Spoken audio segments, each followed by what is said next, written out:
Tala falava o le whaupoponga o tala fau mai le siwofonga le lau moai Wellington le mo le nei au auli. E se furu lima fale ainga na whaamanuiaina i le tufanga whailonga a le Michelin Guide New Zealand e au whiai fale ainga mai Aukilani, Wellington, Kalai Estete, Queenstown, Mawanaka e na o le tasit fale ainga Sāmoa i le lalolangi o le Tala na mawaina le isi Michelin Star na saunoa le isi pule o le Tala ia Henry Onesemo e tāua le iai o le tūlanga o Sāmoa i le lalolangi e ala i le whaalawiloanga o taumafa Sāmoa o isi fale ainga i Wellington na whaamanuiaina i whailonga e ai le Ortica Fish Shack ma Logan Brown e na o le Essence i Queenstown na whaamanuiaina i Michelin Stars e lua. Ua mamoli whaamanuianga a le malo i fale ainga uma na whaamanuiaina i le Michelin Guide mua i tutono New Zealand.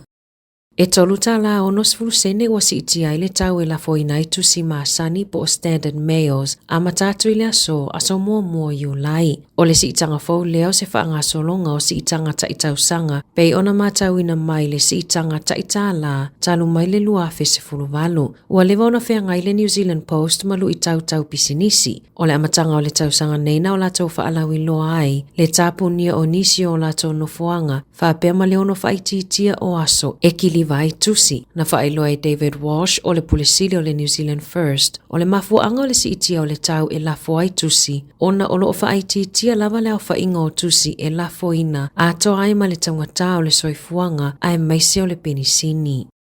Ua tatala le malo se upenga ta whailangi fau mō mātua e resi talai pepe mali liu le taimi whana nau mai ai. Whailoa le minista o le soifua maloloina o le mawhauwhau Matt Ducey e le tala whea ngai le whaatumuina e mātua o pepa e whaatatau mō pepe o lo soifua i le taimi e resi talai. O le aavea le upenga ta whailangi o le whetūranga tia e resi talai e mātua pepe whana nau ua mali liu e mawhai aiona maua pepa whanau ma maua au nanga whesosoa. Whailoa Ducey e mai le fitu se lau i le iwa se lau o ainga i New Zealand e whea ngai mamawhatianga i pepe whana nau ua mali liu i le tausanga. Whaupopo ia i le se fulu tolu afe i le se fulu lima afe o ainga e whea ngai mamawhatianga mai ima i tanga i whawhano ai le i atoa le lua se fulu vai aso. O le amawhaiona whaonga le upenga ta whailangi fau po le website o le whetūrangitia.services.govt.nz mō lea vaenga. Ua whaalawi loa le whaamawaenga a le pulisili a le One New Zealand i a Jason Paris, talu le lata i le valu tausanga o se e mai le tofi o le pulisili. Na saunoa le taitaifono o le komiti whaatonu, na te lelenga luenga Paris na whaia i le kamupani, talu ona iai i le nofoa, ai mai se le luafe lua ina ua suia mai le Vodafone i le One New Zealand.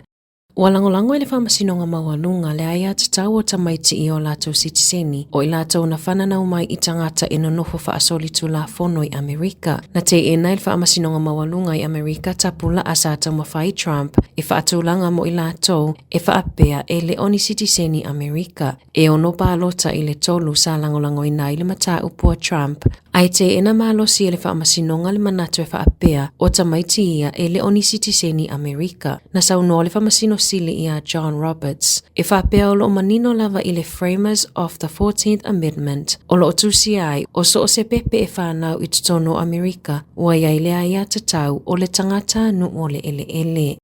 Ua whaamawai se sui tau vao le Act Lyra Yan Shang mai le tau sinio ai mo le palota i le tūmalo palota fau i Wellington. Ina ua ia le whaailoa ina le avea i o ia ma se sui o se vaenga wha upufai a saina e iailo na sootanga ma se vaenga wha upufai wha a komunisi. Na wha maunia le vaenga wha upufai a le Act. Le wha se etua ngaluai o la lato sui. Ina ua fesilingia e le Local Democracy Reporting ai ua toi tasi le vai aso wha alawi loa aloa ia. O Shang o le sui a le Act na fuafua ta mo e mole i tūmalo wha apalo tau kene puru. I wha matalanga i lunga upenga o fesota i ngā saina. O lo o tauai e le She Kong Party a saina. O Shang na avea fo i ma se sui o komiti i tūmalo o Hanan i saina.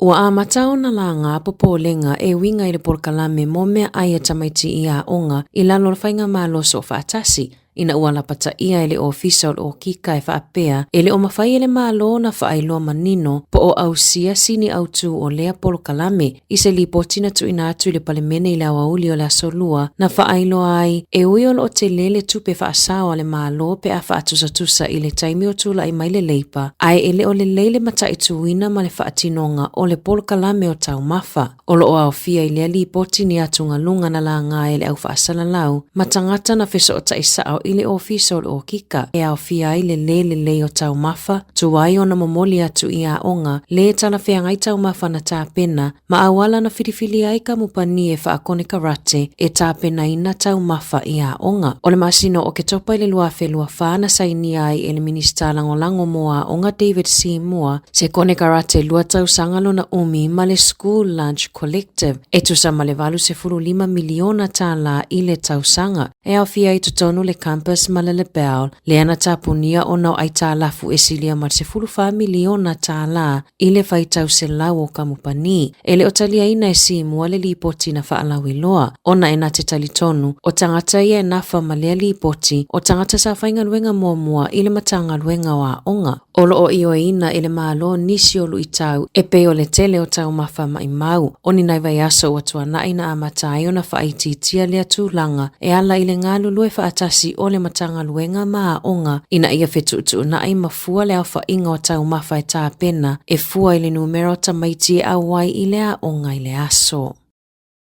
Na whaailoa le Commerce Commission po le komisi mo mata upu tau i pisinisi ua lato au sia nisi malilienga se tolu ma whale tupe a o sauni e tu ina atu mata whaioi i le Credit Contracts and Consumer Finance Act po le CCCFA i se isi ofisa e a matatu i la solulu ona avea le Financial Markets Authority ma le ofisa e nafa ma le whaatinonga whaapele wa ainga o lea tu la fono o malilienga ua whaia ma whale tupe a le ASP, TSP ma le Nelson Building Society na io ina umai whaala potopotonga lo lātou leu sita ia o tu la fono e whaatatau i le whainga no ngā tupe ma le wha maoni i le wā matangata no tupe e pe ona whaataatia mai i lalo o le CCCFA. O le ama whaiona toi tutongi atu tupe i tangata na le sa o le whainga wala tono no ngā tupe mai ia whale tupe. O ia malilienga ua ausia i le Commerce Commission le pea ma le iwa se 4 miliona Tala o tupe ua toi whaafo i atu i tangata. Mai le lua se 4 tausanga wa tuanai e silia ma le ono se 4 mata upu na o latou ave i le whaamasinonga manu malo matutongi e whaasalanga e silia ma se lau miliona Tala.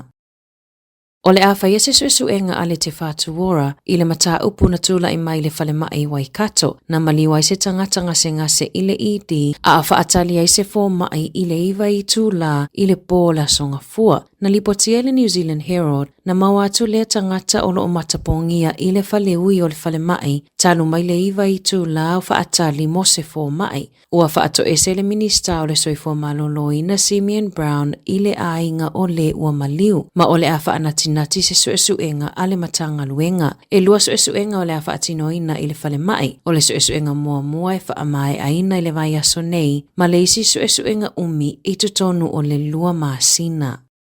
O le asoana na finau o atua i leo i le whale o le taitai o le Destiny's Church Brian Tamaki ma ave e se whaamalo si mai ni whana pe ona lipotia ele leitio New Zealand. Sa whaasalala wina e Tamaki i lunga o lana Facebook. Atapo o videos o le oso whainga leo i lona whale na ia ta uai ua lua aso ta lua na whaalea o ngā ina laisene o ana whana. O Tamaki ua toru 5 tausanga o avea matangata tuli manu. E tele videos po o ata a Brian Tamaki i lunga upenga o feso tainga o lo o ia tu ua ia aile pale mio initia i lona sawa aina ma lona tuli esea o tangata kerisiano i Asia i saute. Whaalia Mark Mitchell o le minista mo tangata anu ese o whaamatalanga a Tamaki e tau whaamatau. Ma o lo ilo e leo ana whaamatalanga na whaia i lunga o se video ia wa aipe ua solitu la fono moa ia tau.